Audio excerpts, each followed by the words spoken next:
maravilhoso, por essa unidade desta igreja. Obrigado por tudo que foi aqui, ó Deus, ofertado diante do teu altar, em cânticos, hinos, orações, alegria, ó Deus, e a comunhão da convivência uns com os outros. Roga ao Senhor as mais ricas bênçãos sobre esta igreja, cada irmão, sobre, ó Deus, o seu pastor, toda a liderança, sobre nós, ó Deus, porque precisamos todos os dias do Senhor.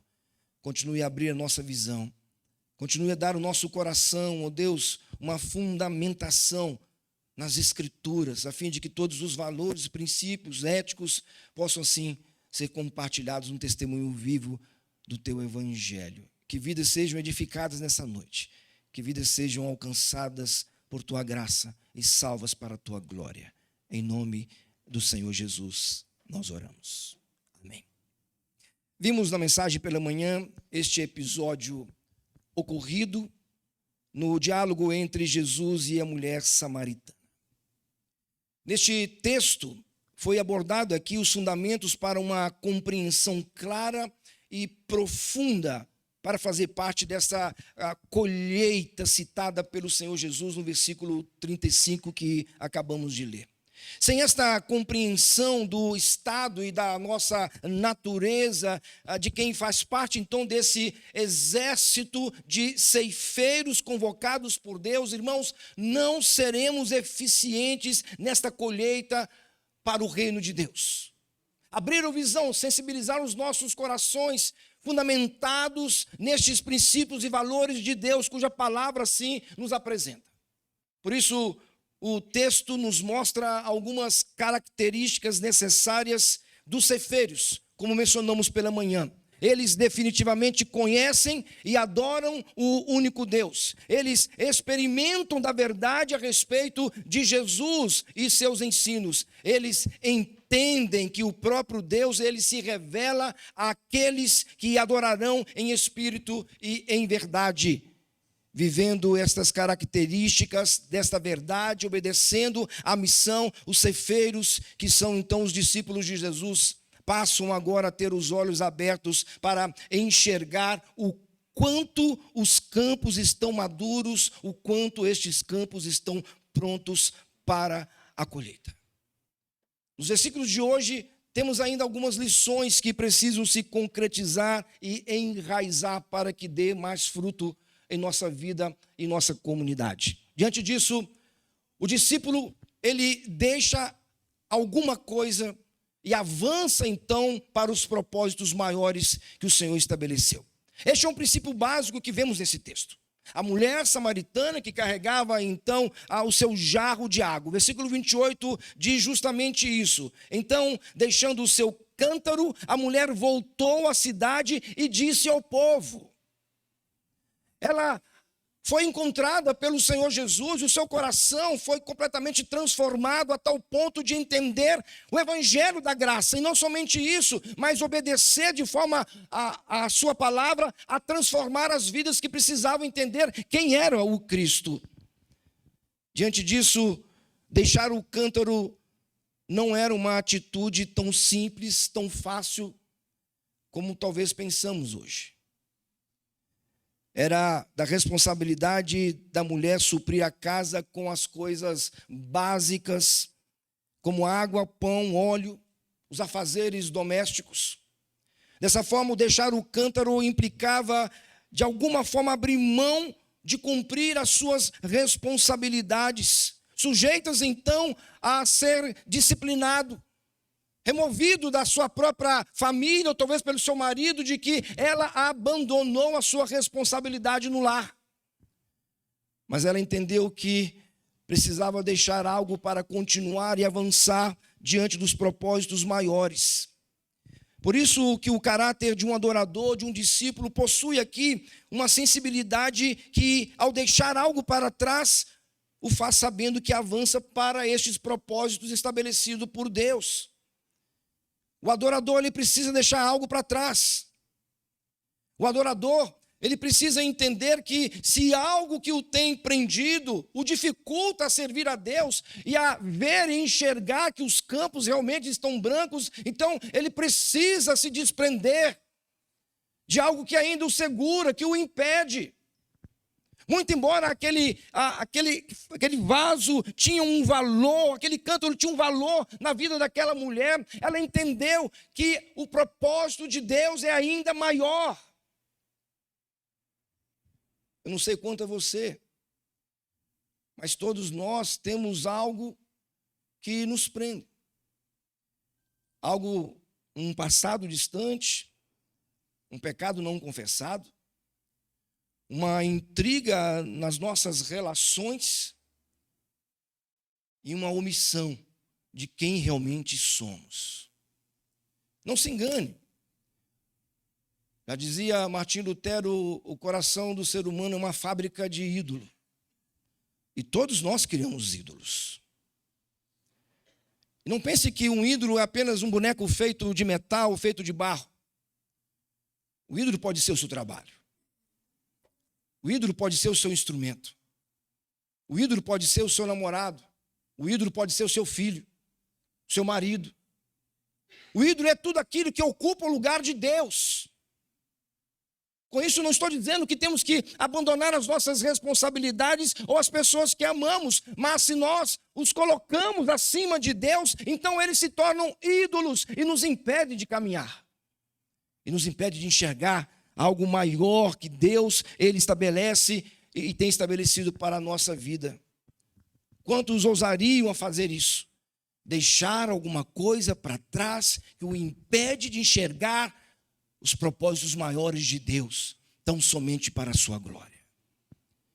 Você acha isso difícil? Veja o texto seguir. Se alguém vem a mim e ama seu pai, sua mãe, sua mulher, seus filhos, seus irmãos e irmãs e até a sua própria vida mais do que a mim, não pode ser meu discípulo.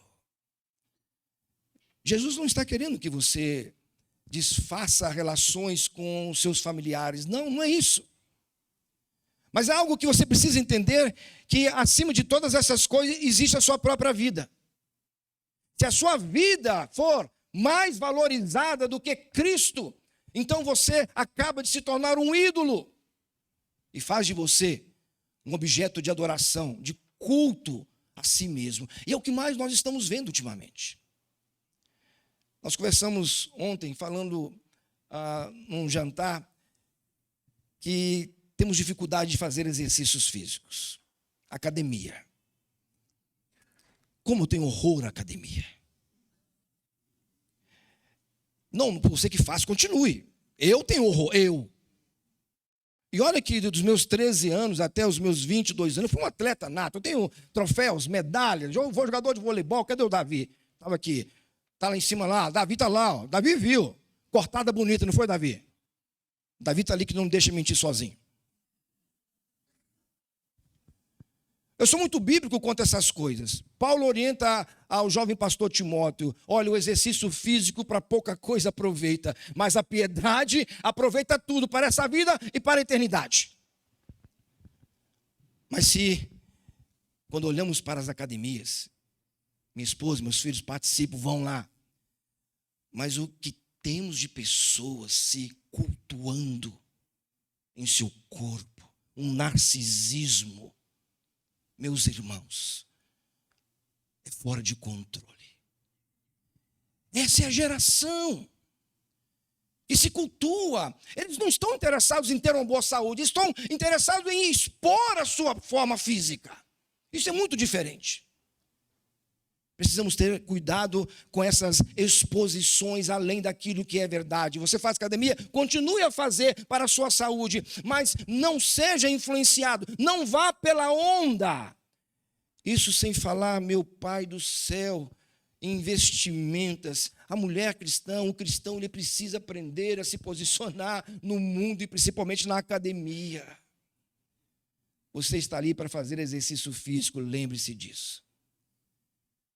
Precisamos nos livrar de coisas que nos prendem, que nos distanciam de Deus, deixar algo para trás. Jesus, quando fala sobre se alguém for até ele e amar mais seu pai, irmão, esposa, até mesmo a si mesmo, não é digno do reino de Deus, não é digno de ser o seu discípulo. Ele está querendo dizer o seguinte: olhe para aquilo que é mais importante. Escolha as suas prioridades. E saiba que corpo melhor do que qualquer corpo bombado nessa vida é o corpo glorificado que nós teremos no céu. Minha esposa, vez por outra, ela reclama de algumas dores. Eu falo, fique tranquila. No céu não haverá mais dor, não haverá mais tristeza, não haverá mais choro, não haverá mais astigmatismo, não haverá, enfim, essas coisas que todo mundo conhece. Precisamos deixar alguma coisa para trás, irmãos. O que você tem deixado para servir a Cristo? O que mais podemos aprender na lição que vimos nesse texto, no relacionamento que Cristo lhe pôde ensinar àquela mulher? O discípulo, ele não mede esforços para obedecer à missão dada por Cristo. Ora, se temos então um campo pronto para a colheita, e o Senhor agora abre a nossa visão, Ele trabalha o nosso coração, lembre-se, Ele lapida o nosso coração para nos parecer mais com Cristo. Então nós precisamos entender qual é essa missão dada por Cristo. Veja o versículo 29, que diz assim: venham ver. Aquela mulher, depois que foi encontrada por Cristo, confrontada por sua palavra, e ela então confessa, abre o seu coração, entende o propósito de ser uma adoradora, ela então sai daquele lugar, deixa o cântaro e então vai para a missão. Imediatamente. Venha ver um homem que me disse tudo o que tenho feito. Será que ele não é o Cristo? Ela não ficou pensando duas vezes, será que eu preciso me preparar em alguma coisa? Eu vou fazer um seminário, vou para o instituto, vou me preparar para poder testemunhar da graça de Cristo. Não, meus irmãos, o testemunho, você não precisa de preparo para falar daquilo que Cristo fez na sua vida. Quando ele o encontrou, ele o transformou e o tornou discípulo. Você pode testemunhar desse encontro. Agora você quer ir para os campos e lá então ser um missionário. Você precisa sim de estratégias de conteúdo, como o Instituto Peniel, como o Seminário Bíblico Batista, como o nosso próprio Seminário Batista Mineiro e tantos outros. É um preparo e uma fundamentação para uma liderança duradoura. Mas para testemunhar de Cristo você não precisa de seminário. Essa mulher não precisou de seminário. Ela apenas precisou entender quem era o alvo da sua adoração. Cristo, Cristo, Cristo. Alguns jovens de nossa igreja, e eles sempre conversam comigo, sou muito chegado deles. Jogo bola com eles, pelo menos tento. E de alguma forma eles falam, pastor, como eu tenho vergonha de falar e testemunhar. Eu falei assim, você acha que você é um 007 de Jesus? Não, você é um discípulo. As pessoas precisam enxergar em você alguém diferente. Talvez você não tenha o conteúdo necessário com todas as informações daquilo que são o endereçamento bíblico, mas você pode falar do que Cristo tem feito na sua vida, na sua família. Qual o seu pensamento acerca do mundo, qual a sua cosmovisão cristã de tudo que vem acontecendo. Deixe as pessoas verem em Cristo, o Cristo que vive em você.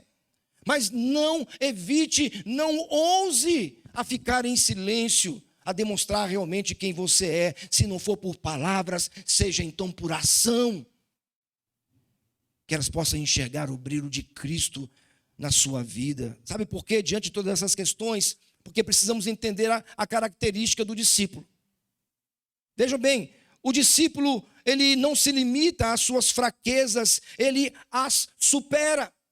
Ora, o discípulo, de igual modo, não usa como desculpa as suas limitações, ele as vence.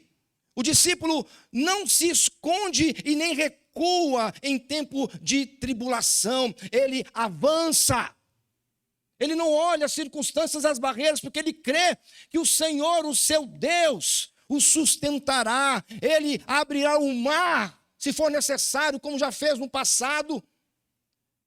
Mas ele continua no controle de todas as coisas. O discípulo, ele não se cala. Ele canta e louva com a voz do seu coração.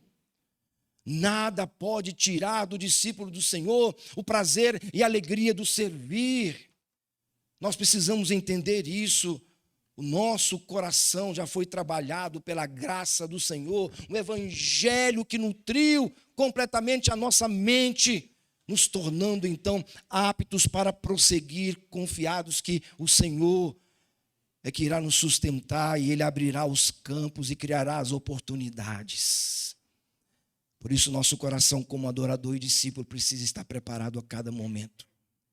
Você está preparado para as oportunidades que o Senhor lhe dará? Que o seu coração esteja atento a essa verdade, meus queridos irmãos. Quando o discípulo, ele de fato deixa algo para trás para seguir a Cristo, ele entende que as superações acontecerão. Lembre-se, os seus problemas não são maiores do que as possibilidades de Deus. Essa frase não é minha. Essa frase é da campanha de missões nacionais na época do pastor Oliveira de Araújo, quando ele era o diretor executivo. E essa frase me impactou, porque eu trabalhava ainda numa metalúrgica. E algo que Deus colocou no meu coração era pregar um cartaz para esse grande evento na região. Eu fui confrontado por Deus porque eu tinha uma certa timidez. Mas quando eu vi essa frase, eu ali, ela então me confrontou. Qual o seu problema para não pregar esse cartaz? Qual a sua dificuldade para não falar para as pessoas acerca do Cristo que te salvou? O Cristo que morreu naquela cruz. Quais são os seus problemas? Então, quando eu pude perceber, ora, os meus problemas, as minhas dificuldades, elas não são maiores do que as possibilidades de Deus. Porque Ele pode realizar o milagre. Ele pode nos surpreender diante dos nossos medos, da nossa vergonha, da nossa timidez. Ele pode trabalhar o nosso coração de tal maneira como fez com esta mulher, que nem sequer conhecia o Cristo vivo enviado por Deus, mas quando ela foi encontrada, o seu coração então pulsou sobremaneira, que ela deixou para trás e avançou para propósitos maiores, para mostrar para as pessoas da comunidade: eu encontrei o Cristo, eu encontrei o Cristo. Os campos estão prontos para a colheita. Mas muitos corações ainda estão fechados para entender qual é o propósito da missão que Deus lhe deu. Quando o discípulo deixa algo para trás, como essa mulher fez para seguir a Cristo, este é algo que tem a ver com o que aprendia, que a escravizava ou até mesmo idolatrava. Ele o substituiu pela cruz de Cristo. Isso fica claro em Lucas capítulo 14, verso 27. Aquele que não carrega a cruz e não me segue não pode ser meu discípulo. Ora, carregar a cruz não é algo muito fácil. Naquela época, os romanos tinham então esse método para poder crucificar, matar os malfeitores. Jesus foi colocado entre os malfeitores. Eles tinham que carregá-la até o final. Jesus, ele foi socorrido por aquele homem. Mas e nós? Qual a cruz que nós estamos carregando? E todos nós a temos sob medida. Nós não temos ninguém para carregar por nós. Não, o seu pastor não vai carregar a cruz para você, eu não vou carregar. O seu amigo, o seu parente, a sua esposa, seus filhos, eles não podem carregar a sua cruz. Por isso que nós temos Cristo para carregá-la por nós. E Ele a carrega. Conta-se certa vez em que uma pessoa tinha uma intimidade com o Senhor e nesta caminhada sempre ele via as pegadas na areia. Aliás, há um livro sobre isso. E quando ele caminhava naqueles momentos de felicidade, de alegria, ele olhava para trás e via os seus passos e do lado os passos do Senhor. E ele se alegrava com isso. Mas um tempo de tribulação, um tempo de perseguição, um tempo de dificuldade, um tempo de enfermidade, ele percebeu que estava com uma carga muito pesada, então ele olhava para trás e só via os seus passos, e ele começou a questionar com o Senhor: mas Senhor, o Senhor sempre esteve comigo, e agora estou olhando apenas os meus passos, o Senhor me abandonou. Eis que o Senhor falou ao seu coração: filho, esses passos não são seus, esses passos são meus, eu o estou carregando no colo. Meus irmãos, ainda que andemos pelo vale da sombra da morte, nós não temos que temer mal algum, porque o Senhor está conosco. O Senhor é o nosso pastor. Ele tem nos guiado em pastos verdejantes, tem nos guiado de forma maravilhosa em águas tranquilas. Ele tem sustentado o nosso coração, ele tem nos dado prova do quanto ele nos tem amado e quanto ele tem cuidado de cada um dos seus filhos. Ora, basta ver as orientações que encontramos nas Escrituras, quando Paulo fala em Romanos 5,8, Deus prova o seu amor para conosco, porque quando éramos ainda pecadores, Cristo Jesus morreu por nós. Não tínhamos nada a oferecer ao Senhor, éramos mendicantes nessa caminhada e jornada da vida, éramos pedintes. E não é que nós encontramos essa orientação nas bem-aventuranças? Bem-aventurados serão vocês, quando vocês chorarem, quando vocês se sentirem pobres em espírito. Por que ser pobre em espírito? Porque nós não temos nada a oferecer a Deus. Mas Ele nos prometeu uma herança. Ele nos prometeu a vida eterna. Então, que possamos nos sentir pobres em espírito para sermos enriquecidos por sua graça. E continuarmos então a nossa caminhada. Mas existem algumas condições para carregar a cruz. O discípulo ele precisa entender que a sua cruz é sustentada por Cristo, mas ele precisa obedecer aos mandamentos do Senhor. E as condições de Jesus são estas: carregar a sua própria cruz e segui-lo.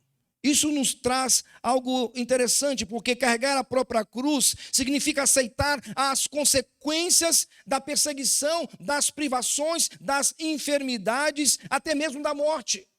Nós estamos entregues à morte todos os dias. Se teve um tempo que eu vi cristãos com medo da morte, foi na época da pandemia. Pastor, eu vou morrer, pastor, o que vai acontecer? Meu Deus do céu. Falei, filho, para. Sabe o lugar mais longe que a morte pode te levar? É para junto dos braços do Pai. Ah, mas os meus filhos, que vão ser meus filhos? Para com isso, se o Senhor o sustentou até agora, Ele continuará a sustentar até o último dia. Que tempo de incredulidade nós vivemos. Pela manhã eu falei sobre as 3 coisas que eu aprendi. E vou repetir para quem não esteve pela manhã. Primeiro, fortalecer a fé dos verdadeiros cristãos. Segundo, separar o joio do trigo. E terceiro, criar uma nova oportunidade para o arrependimento, para o mundo e para aqueles que estão na igreja e com um pé no mundo. O arrependimento precisa ser real. Não podemos brincar no reino de Deus, porque somos discípulos do Senhor. E seguir a Jesus, segundo essa condição que o próprio Deus nos apresenta em sua palavra, diz respeito a vir atrás de mim, após mim, vem me seguindo. Por isso, não basta apenas carregar a cruz. É preciso continuar seguindo, mesmo em meio às dificuldades, por amor a Cristo. Constância. Vindo de Belo Horizonte para cá na BR, eu estava observando alguns carrões passando por mim. E eles passavam velozes e furiosos. E não demorava muito tempo, eu os ultrapassava. Não que eu seja veloz e furioso, por favor. Sabe qual era a diferença? Não basta ter potência e carro potente, carro veloz. Tem que ter uma constância. Eu mantinha a minha velocidade, mas eles apenas ultrapassavam e esqueciam a constância, então eu os ultrapassava. Eu tinha um Fusquinha 78, algum tempo atrás. E fique tranquilo que não mudou muito de lá para cá, não. Mas eu sempre dirigi nessa constância. E eu lembro que tinha um Logos na minha frente, que eu ultrapassei. E eu acho que ele não gostou muito, um Fusquinha azul, ultrapassando, aquele barulho todo. E ele me ultrapassou e sumiu. Eu mantinha constância. E eu vi novamente. Eu falei para minha esposa, você quer ver que ele não vai gostar? Eu dei a seta, cortei e fui passando. Ele dirigiu e fez assim. Ele pensou, você de novo? E ele me ultrapassou, e aí ele foi embora. A vida cristã, a jornada cristã é assim. Não basta você ser apenas frequentador de igreja. Não basta você ser apenas dizimista. Não basta, de alguma forma, você ser filho de um crente, como falamos pela manhã. Você precisa ter uma constância de fé. Você precisa ser perseverante e continuar na sua trajetória até que o Senhor volte. Há pessoas oscilantes na fé. Há pessoas que entram ano e saem ano, elas não conseguem se reerguer. Parece que andam com aquela nuvem preta sobre a sua cabeça. São pessoas que atraem problemas. São pessoas que conseguem fazer problemas e criar problemas com as pessoas no seu trabalho, na igreja, em qualquer outro lugar. Pessoas que deixam cair e quebrar as coisas.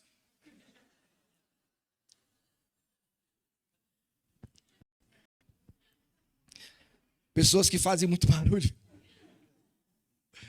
mas não têm uma paz de alma. Farei 18 anos frente à primeira igreja batista em Coronel Fabriciano, terceiro ministério. Eu falei, Senhor, eu quero um ministério longo, Senhor. Fiquei 5 anos em Ribeirão das Neves, 3 anos outro em Belo Horizonte. E o Senhor está cumprindo a sua promessa ao nosso coração.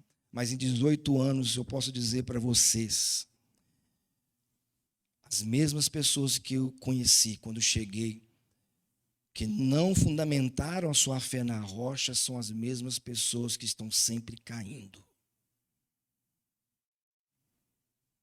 Estão sobre a areia. A sua fé está sobre a rocha ou sobre a areia? Está na hora de crescer, amadurecer. Na hora de firmar o seu passo e ter uma constância. Uma irmã falou pela manhã, quem não trabalha, dá trabalho. E é verdade. Porque quando nós pegamos aquelas pessoas que estão trabalhando firmemente, obedecendo ao Senhor, olhando aos propósitos da sua vida, propósitos maiores do Senhor, são pessoas que não estão preocupadas com as circunstâncias, não estão preocupadas com a saúde, não estão preocupadas com aquilo que as aflige, porque elas estão concentradas e focadas no propósito de Deus. Não tem tempo para parar. A semelhança de Neemias, quando foi reconstruir as muralhas, Sambalate, juntamente com os seus, tentaram desviar a sua atenção. E ele falou, eu não tenho tempo para conversar com vocês. Eu não tenho tempo para poder perder com vocês. Eu tenho um propósito maior. E é assim que o cristão precisa ser, um propósito maior definido. Eu saí de Belo Horizonte, queria chegar aqui em Pouso Alegre, e eu vim numa constância, e eu cheguei. Para onde você está indo? Se o seu propósito é o céu, meu querido, mantenha uma constância de fé. Crie uma maturidade de forma a não dar trabalho para a sua família, para a sua igreja, para o seu pastor. Isso não quer dizer que você não deva procurá-lo ou procurar ajuda nos momentos de dificuldade, mas que você terá condições de superar muita coisa por aquilo que você está preenchendo o seu coração. Precisamos avançar diante dessas questões. Terceiro, outra lição que podemos aprender aqui, o discípulo transformado, ele está pronto para a colheita. Quando lemos no versículo 35, a divisa da nossa conferência, vocês não dizem daqui a 4 meses haverá então colheita? Eu lhes digo, abram os olhos e vejam os campos, eles estão maduros, eles estão prontos para a colheita. No processo do discipulado, é preciso que algumas etapas sejam vencidas para atingir então o seu objetivo. Ora, a mulher samaritana jamais iria ao campo testemunhar quem era o Cristo, o que significa ela não desenvolveria um relacionamento intencional para compartilhar do Evangelho de Cristo se ela não passasse pelo novo nascimento. Se ela não fosse lapidada, moldada para compreender. Não era em Gerezim, o monte da adoração. Também não era no templo em Jerusalém. Porque Deus procura os adoradores que o adorem em espírito e em verdade. Onde a planta dos seus pés pisar, ali você é um adorador. Onde você viajar no carro, velozes e furiosos, constante ou não, você é um adorador. Não importa o lugar. O estilo de vida que o Senhor colocou no nosso coração foi selado pelo próprio Espírito de Deus. Tendo ouvido a palavra da verdade, o evangelho da vossa salvação, e tendo nele crido, fomos selados com o Espírito Santo da promessa, o qual é o penhor, a garantia da nossa possessão eterna. Então ele habita no nosso coração. Vi por esses dias um vídeo em que um cristão estava chegando no céu, ele viu o apóstolo Paulo, o apóstolo Pedro, e ele ficou surpreso e falou assim: uau, são vocês? Como foi andar na terra com Jesus? O apóstolo Paulo então fala para ele o seguinte: mas antes me responda, como foi andar com o Espírito Santo dentro de você? As pessoas, elas querem admirar o tempo em que andaram com o Senhor do lado. Mas elas, ou muitas delas, estão esquecendo que o Senhor está andando dentro de nós. Ele está dentro de cada um dos seus filhos. Mais bem-aventurado os que não viram e creram. Meus irmãos, nós não devíamos ter inveja dos discípulos e apóstolos que andaram com Jesus, porque nós o temos dentro de nós, em nossa caminhada e nossa jornada. Dessa forma, precisamos entender que o Senhor ele desenvolve em nós este relacionamento discipulador, de forma a aprender com essa mulher que ela avançou para propósitos maiores e passou a enxergar aqui a importância de outras vidas. Ela era apenas uma pessoa que ia e vinha até o poço de Jacó. Mas agora, quando ela então viu o Senhor e foi encontrada por Ele, ela passou a notar que não havia apenas o poço ou o caminho, mas havia pessoas. Os campos estão brancos. Se você fizer uma regressão rapidamente na sua memória durante a semana, por quantas pessoas você passou? Por quantas pessoas você sequer enxergou do seu lado? Estou falando isso dentro da sua casa, no seu ambiente de trabalho, na escola, na universidade, nas suas relações, na academia. Você se contemplou muito no espelho, mas esqueceu de olhar que existem pessoas que estão prontas para a colheita. Eu espero que a partir de hoje você comece a levantar a sua cabeça e enxergar as pessoas. Ao invés de olhar no espelho para ver a sua musculatura, a envergadura, agora você começa a olhar para as pessoas que estão no supino, no trapézio, levantando peso, deitando, não sei. E de alguma forma pedir a Deus que crie oportunidade para elas verem você. E fique tranquilo, muitas delas vão te menosprezar. Que coisa maravilhosa ser menosprezado. Que isso, pastor? Porque quando você chega falando do amor de Cristo e elas viram o rosto para você, lembrem-se das bem-aventuranças. Mateus capítulo 5, verso 12 e 13. Bem-aventurados serão vocês quando vos perseguirem por minha causa, quando negarem, disserem todo mal contra você. Alegrai-vos, exultai-vos, porque grande é o vosso galardão. Assim também os profetas sofreram. Na minha juventude, nós tínhamos um ponto de pregação, uma comunidade. E ali íamos em bando de jovens. Era um bando cristão, na verdade, mas íamos em bando. Eu, mais 2 irmãos, eram os responsáveis para pregar ou tocar. Muito embora eu só pregava. Interessante que, num belo dia, nós saímos, voltamos, passamos na rua onde eu morava, encontramos um senhor. Ele odiava crente. Literalmente. Quando ele soube que o Senhor me salvou, vocês não sabem o que ele fazia comigo. Mas naquele dia nós passamos e entregamos um folheto para ele. Então, Senhor, o folheto fala sobre isso e o meu o meu discipulador, ele começou a falar e ele começou a rasgar na nossa frente.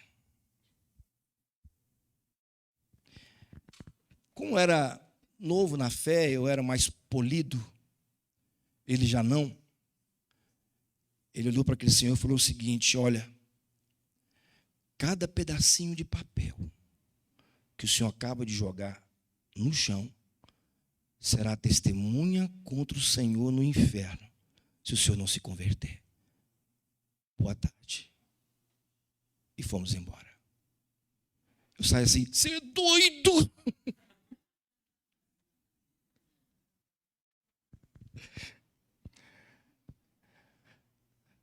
As pessoas falam que nós somos o sal da terra, mas aquele irmão era o sal grosso.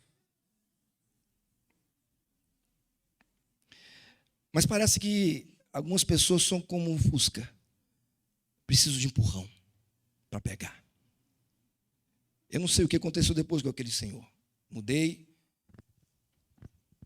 mas eu espero que ele tenha encontrado o Senhor, porque senão aqueles papeizinhos, com certeza, pesarão na contabilidade do julgamento. Irmãos, precisamos abrir os nossos olhos e entender sobre estas questões. Como aplicar essas coisas até aqui? Isso se aplica também a todos nós. Aquela mulher foi encontrada por Cristo, ela deixou alguma coisa para trás, o seu coração pulsou em testemunhar que havia encontrado Cristo. E creio que de nada adiantará ter em mãos literaturas estratégicas, planos de crescimento ou diversos passos para que a sua igreja ela se desenvolva, ela cresça, se a essência do ser, que é o coração do discípulo, não for impactado pelo Evangelho.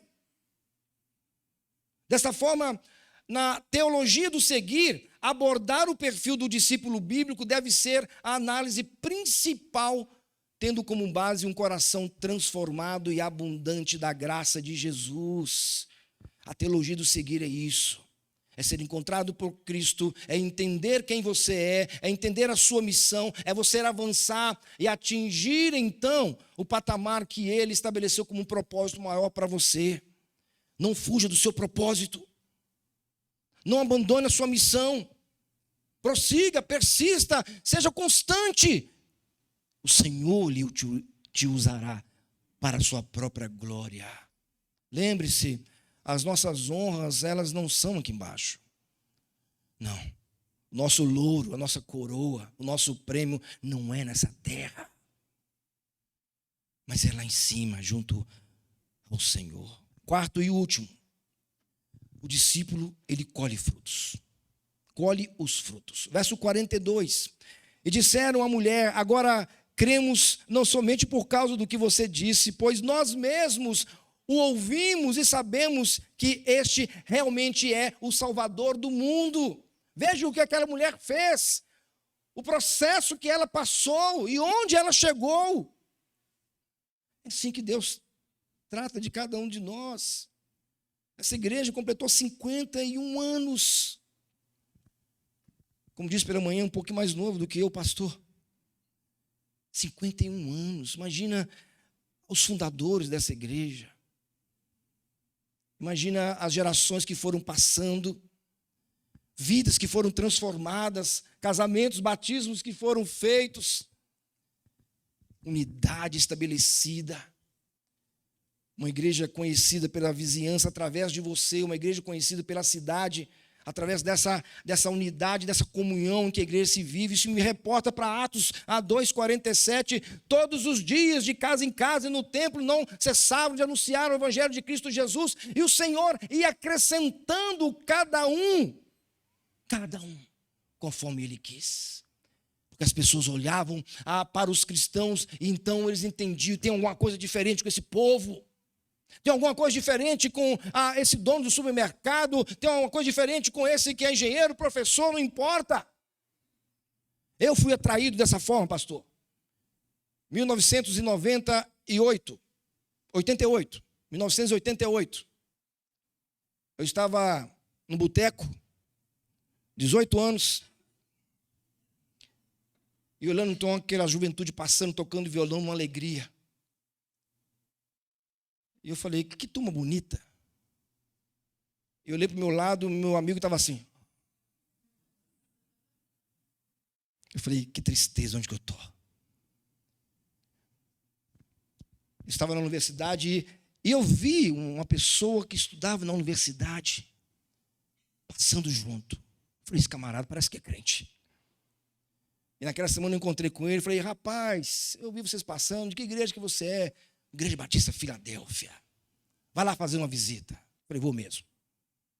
Durante a semana orando, e onde eu trabalhava tinha também um cristão, um irmão Eli, e me discipulava, falava do amor de Cristo. Aquilo foi impactando meu coração. E um belo dia eu fui fazer uma despedida da igreja onde eu era. E quando eu vi então o líder passando com a imagem na mão, eu falei, o que eu estou fazendo aqui? Eu saí dali com um pensamento mudado. Não, isso está errado. Se a Bíblia fala que somente o Senhor deve ser adorado, então é a Ele que eu preciso adorar. E no outro domingo eu participei daquele culto, aqueles cânticos, vi aquela juventude. E a música que não me sai da cabeça, a vida que Cristo oferece, o mundo não pode te dar. É vida no seu coração. É vida que nasce da morte. É vida que traz o perdão. É Cristo vivendo em você. Conhece esse cântico? A turma da antiga conhece. Somos nós. E naquele dia o pastor José Nascimento, ele faz o apelo. Meu coração já estava disposto. Deus já havia aberto o meu entendimento, como fez com Lídia. Atos 16:14. Deus abriu o entendimento de Lídia para compreender aquilo que Paulo falava. E quando ele fez o apelo, eu levantei imediatamente. E naquela noite fui o único que manifestou, pelo menos. E a partir daquele dia que o Senhor me encontrou, me salvou, nunca mais Ele me abandonou. E quem sou eu para poder largá-lo? É impossível. João Crisóstomo, um dos pais da igreja, quando ele estava para ser lançado na arena dos leões, falaram com ele, com 89 anos, negue esse Senhor Jesus, senão o lançaremos para que os leões o moam. Ele falou, eu sou o trigo da terra, que eles possam me moer. Eu o sirvo durante todos esses anos e ele nunca me desagradou, ele nunca me abandonou. Por que eu o abandonaria agora? E ele foi jogado para os leões e o moeram como o trigo da terra. Tertuliano falava que ao sangue dos mártires era como a semente da igreja, morria um, mas se convertia 100, 200, 300 pessoas. Sabe o que talvez nos tenha faltado? Sangue. Talvez tenha nos faltado perseguição. Talvez tenha nos faltado um tempo em que seremos lançados nas grades, nas cadeias, não porque somos malfeitores, mas porque somos de Cristo. E vocês não acham que isso já está acontecendo em países aí fora? Cristãos sendo mortos por professar a Cristo, sendo torturados por professarem a Cristo, e nós vivendo aqui neste mundo cheio de pompa, sem saber o que é realmente sofrer por Cristo. E aí a sua unha, ela lasca e você chora por a sua unha. Minha unha, pelo amor, estou sofrendo. Aquela dorzinha de cabeça, e você, impossível ir para a igreja. Começa a chuviscar. Não dá para ir à igreja. Queria tanto ir à igreja. Estava torcendo para chover para não vir. Meus queridos irmãos, os campos estão brancos, prontos. O que nos falta é obreiros. Por isso o Senhor, Ele disse: orai ao Senhor da seara, para que envie mais obreiros para os campos. Os campos estão prontos, são grandes, mas nos faltam homens e mulheres de Deus, adolescentes e jovens de Deus, para serem instrumentos do Senhor para este tempo. Devemos aprender sobre essas coisas. Pessoas que são terras secas necessitam de água viva, e a única semente capaz de lhes dar vida é o Evangelho de Cristo. Eu estou finalizando onde lemos: quem beber dessa água terá sede outra vez. Jesus falando com a mulher samaritana. Mas quem beber da água que eu lhe der nunca mais terá sede. Pelo contrário, a água que eu lhe der se tornará nele uma fonte de água a jorrar, a esguinchar para a vida eterna. Não precisa nem de bomba para poder lançar água longe. O próprio poder e o fluir da graça e do Espírito fará isso, porque quando você compartilha do Evangelho, o Evangelho já não tem mais limites. Quando lemos os profetas falando que a minha palavra não voltará vazia, ele não está prometendo para você que todas as vezes que você falar do Evangelho, as pessoas serão salvas. Mas ele está querendo dizer para você o seguinte: ela não voltará vazia. Ou ela irá para salvar, ou ela voltará para condenar. Porque quando você anuncia o Evangelho, você testifica dessa graça maravilhosa, mas você também aponta o julgamento e o juízo de Deus. Jesus disse: eu não vim julgar o mundo, já tem quem eu julgue. A minha palavra o julgará no último dia. A fé vem pelo ouvir e ouvir a mensagem de Cristo. Então fale, testemunhe. E tenha certeza que ela terá um propósito: salvar ou para no dia do juízo condenar. O Senhor Jesus também disse: se alguém tem sede, venha a mim e beba. Quem crê em mim, como diz a Escritura, do seu interior fluirão rios de águas vivas. Não está falando de merejar pouquinho água, não. É rios de água viva. Se você colocar um copo sobre a mesa e começar a encher e transbordar, e se você não parar, aquela água transbordada começa então a molhar tudo que está à sua volta. Assim somos nós. A fonte inesgotável está em Deus, Ele vai enchendo a nossa alma, esse copo que outrora estava vazio, e ela começa então a fluir, ela começa então a expandir, a alcançar todos que estão à nossa volta, alcançar os seus pais, o seu cônjuge, os seus filhos, toda a sua parentela, os seus amigos, os seus colegas, não importa onde. A fonte inesgotável, ela usa instrumento como eu e você, pequenos, pobres, pecadores, mas são instrumentos de Deus, em que os seus olhos enxergam Cristo. Cristo, não quem eu sou e nem o que eu tenho. Você está preparado para ir além e colher os verdadeiros frutos? Aquela mulher que não conhecia o Senhor tornou-se uma genuína adoradora e uma discípula. E todo adorador é um discípulo comprometido com Jesus em sua missão: testemunhar e compartilhar do Evangelho da graça de Cristo. Como resultado, o discípulo colhe o fruto nos campos que já estão maduros, pois o próprio Senhor já disse que preparou por meio dos seus outros servos, daqueles que nos antecederam, daqueles que lançaram a semente, daqueles que puderam, de alguma forma, adubar de uma forma constante, contínua, em um testemunho vivo. Concluo nessa noite, meus queridos irmãos, dizendo que os campos maduros, eles são presentes de Deus.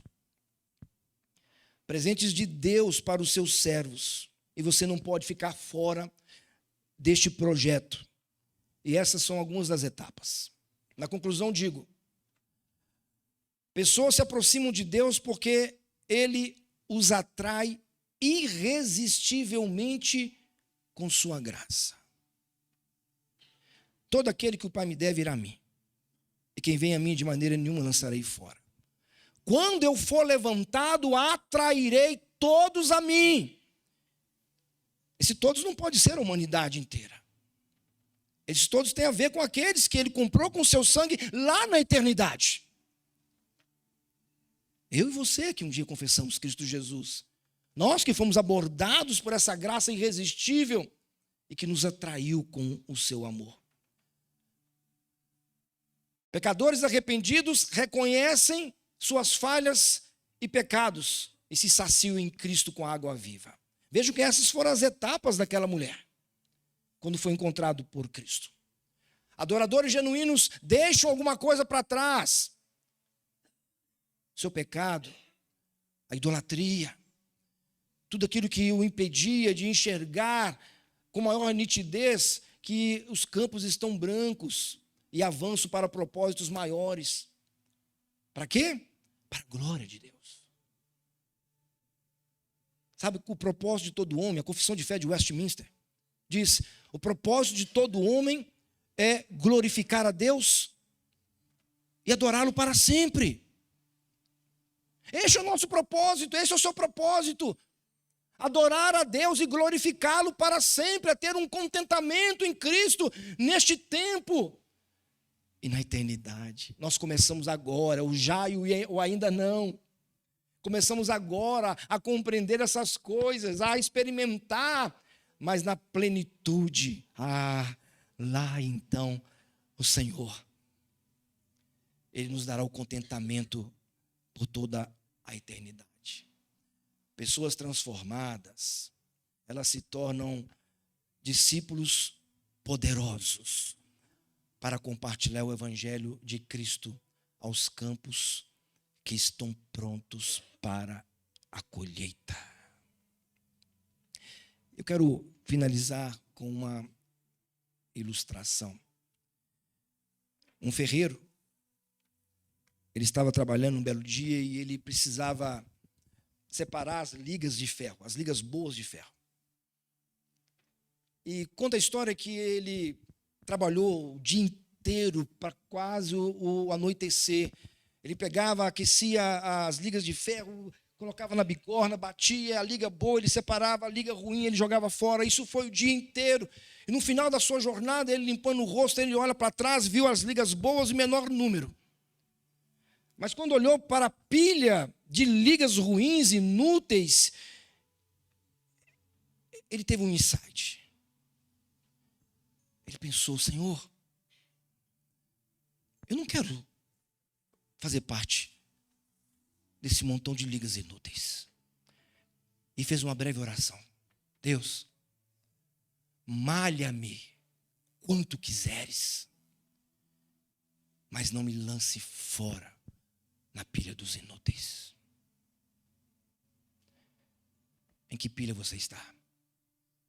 Depois de ser malhado, posto à prova, como discípulos de Jesus, ainda que seja as poucas ligas, é ali que nós devemos estar, para a glória do nosso Deus. Você consegue ver os campos? Abra bem os seus olhos, porque eles já estão prontos para você colher. Vamos orar? Senhor, não a nós, pobres pecadores, servos inúteis, que se não for o Senhor e a tua graça, continuaríamos naquela pilha. mas por Cristo, em Cristo e para a glória de Cristo. Olha, Deus, para a tua pessoa, pelo teu Espírito que habita no nosso coração. Ajuste-nos, Deus, segundo a tua boa, perfeita e agradável vontade. Como nós precisamos do Senhor, como precisamos da ação poderosa, graciosa do teu Espírito a nos convencer do pecado, da justiça e do juízo, a de nos manter constantes nessa jornada. Há tanto brilho no mundo, Deus, há tanta purpurina, há tanto o que fazer e há tanto o que se oferece. Banquetes, Deus, que proporcionam certa alegria temporária e muitos estão se enveredando por elas. Ao passo que na tua mesa há um banquete infindável, há um banquete farto que o Senhor promete a cada um dos teus filhos e que desfrutaremos na eternidade com o Senhor. Assim como foi Mefibosete, que foi convidado pelo rei Davi a estar à mesa, o Senhor, Deus, é o nosso rei e nos chama porque somos Mefibosetes. Precisamos, Deus, do Senhor, porque não temos a mobilidade espiritual correta. Mas o Senhor nos convida e nos coloca à sua mesa, no banquete. E a mesa farta, Deus, para celebrar. Obrigado, Deus, por Cristo. Obrigado por Ele nos ter encontrado, por ter nos amado e tomado aquela cruz em nosso lugar. Nos arrependemos, Deus, das nossas más ações, da nossa indiferença, da nossa insensibilidade. E queremos a partir de hoje, Deus, andar com o Senhor de forma diferente, comprometida, certa de que buscar em primeiro lugar o teu reino e a tua justiça é o que nós devemos, porque crendo assim as demais coisas serão acrescentadas. Por isso confiamos a nossa vida no Senhor e a consagramos. Ora, Deus, pedindo que a tua graça e bênção esteja sobre essa igreja. Que maravilha ver o teu povo em adoração. Que maravilha saber, ó Deus, que mesmo há possíveis defeitos, mesmo, Deus, há possíveis situações comuns a todos nós, em todas as igrejas, há um povo vibrante, há um povo que quer servir ao Senhor, há um povo que quer deixar alguma coisa para trás e prosseguir para propósitos maiores. Abençoe a vida, Deus, do pastor Paulo, a sua família, os ministérios, a liderança. E nos conceda, Deus, ver essa igreja cumprindo o seu maior papel, adorar o Senhor e realizando a missão, proclamar o teu evangelho. No nome de Jesus, Deus, nós oramos. Amém. Amém. Pastor Paulo, irmãos, muito obrigado pelo tempo aqui. Eu louvo a Deus por estar nesse momento. Não foi dado o horário, eu estou olhando ali, gente, já são 9h21. Eu acho que andamos no culto de quinta-feira. Os meus olhos. Alguém certa vez falou o seguinte, um pastor falou o seguinte, falou, olha gente, tudo bem, né? Que quando a pessoa fica batendo num relógio assim, pastor, o tempo passou, eu até aceito, mas tirar o relógio e ficar sacudindo assim, ó, pelo amor de Deus, né? Ainda bem que ninguém fez isso aqui. Queridos, continue a amar esse pastor e sua família. Pastor Paulo, nós temos caminhado na convenção, na junta de educação, temos visto o zelo dele, a seriedade dele no evangelho, e eu posso dizer para vocês, o pastor Daniel também pode até ajudar, tem sido difícil encontrar pastores que sejam comprometidos com a palavra, pastores que levam vida a sério, e não se enganem, igrejas estão atrás de pastores assim. Então valorize o pastor e a família. E eu sei que os irmãos têm feito isso. E a prova foi no almoço de hoje. Deus abençoe. Fica aqui só um instantinho. Queridos, nós já vamos terminar. É só um pouquinho de paciência. Pode pegar essa água. Tira esse púlpito daqui para mim, alguém, queridos. Coloca para ali. Nós queremos agradecer a vida do pastor Sandro, né, que deixou a sua família lá em Coronel Fabriciano, uma parte em Governador Valadares, em outro evento. O pastor Sandro é um homem muito atarefado, muito é difícil, muita mobilidade para ele. Eu pedi ele muito carinhosamente, muito particularmente lá na junta, apontando uma arma, uma faca, então, vai ter que ir, né? E ele está aqui conosco, nós agradecemos, fomos edificados, né? Gostamos muito da palavra, atingiu o propósito, nós agradecemos a Deus. Eu quero pedir aqui a Karen. Vai ser a Marina? Isso, a Marina vai passar uma lembrança da nossa... São alguns produtos aqui da nossa região, tá, pastor?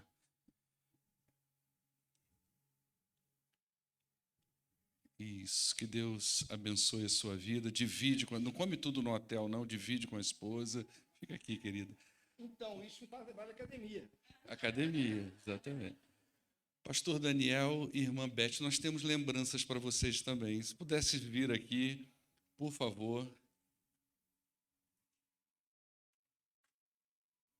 Isso, nós temos um... Pode chegar aqui. Cuidado só com o fio aí, tá? Não vai chegar, vai. Cuidado só com o fio, tá? Pode chegar ali, por favor. Pastor Daniel, que nos honrou. Opa, pastor, pode ficar tranquilo que eu segurei no paletó aqui, sentiu? Sentiu que eu segurei aqui, irmãos? Para ele não cair. Pastor Daniel e irmã Beth também, que vieram de Jacutinga para cá, vão voltar para Jacutinga, né? Então, nós agradecemos de todo o coração, viu, pastor Daniel? Também a sua presença aqui, da irmã Beth também, tá? Nós vamos orar. Eu estou esquecendo de alguma coisa? Não? Ah, sim. Ok, pode ser com eles aqui. A irmã Marina Targino, nós queremos te pedir um favor, como representante dessa igreja. Nós vamos acender essa velhinha. Nós vamos cantar parabéns. E a irmã vai apagar a velhinha. Amém ou não, irmão? A irmã vai apagar essa bendita velhinha. Pode chegar aqui. E aí, irmãos, olha só, porque esse vai ser o ato final, tá? A gente, depois que apagar as velhinhas, nós vamos orar e vamos nos despedir. Esse bolo é de mentirinha, tá, irmãos? É fake. Mas quando você sair ali, você vai ganhar um kit, que é um bolo de pote e um refrigerante. E você vai levar esse kit para comer em casa. Tá, okay? É o kit que faltou aqui. Exatamente. Vamos ficar de pé para a gente cantar um parabéns bem vibrante.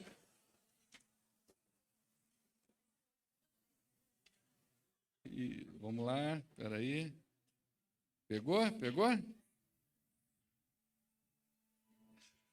Parabéns nessa data querida, muitas felicidades, muitos anos de vida. Parabéns para você nessa data querida, muitas felicidades, muitos anos de vida. Vai, Flávio! Aê!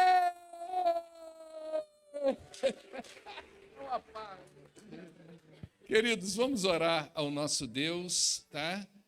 A hora não dá muito tempo, eu vou apenas mencionar que nós temos uma missionária também, né, aqui do Peniel junto conosco. Deus abençoe a vida da irmã e o tempo que serviu ao Senhor. Maria José Cardoso está nos visitando. Minha mãe a ganhou para Cristo depois de 2 anos de empregada, com 18 anos. Ela foi ser aluna em Peniel em 1960 e se tornou, depois de 5 anos, 3 no Instituto Bíblico e 1 ano em Chiquina, 1 ano em Ebenezer. Ela foi missionária em 2 trabalhos, 2 tribos indígenas, e agora ela é jubilada, mas já de quantos anos? 50, não sei quantos anos. Mas a Maria José Cardoso é uma missionária de verdade. Amém. Vamos orar ao nosso Deus, queridos? Baixe sua cabeça. Senhor, muito obrigado por esse dia, um dia edificante, um dia maravilhoso, um dia de comunhão. Nós louvamos ao Senhor por isso. Pai, nós queremos pedir que esta igreja prossiga nesse propósito. Abre os nossos olhos, abre a nossa mente, abre o nosso coração, ó Deus, e coloca, nos enche daquilo que é para fazer, daquilo que é certo fazer. É isso que nós precisamos, ó Deus. Nós não queremos gastar as nossas energias com outras coisas que não são aquelas coisas do Senhor para a vida desta igreja. Muito obrigado, Deus, por cada um que está aqui. Obrigado pelo pastor Sandro, pelo pastor Daniel, pela Beth, ó Deus, que são pessoas maravilhosas que o Senhor nos presenteou neste dia. Conduz o pastor Daniel, ó Deus, de volta com a irmã Beth a Jacutinga, com toda a segurança. O pastor Sandro, que amanhã estará indo reencontrar a sua família, conduza-o, ó Deus, com toda a segurança. Nós oramos em nome do Senhor desta igreja, o Senhor Jesus. Amém. Despede, deseja parabéns à pessoa que está do teu lado. Deseja isso, Deus abençoe a sua vida.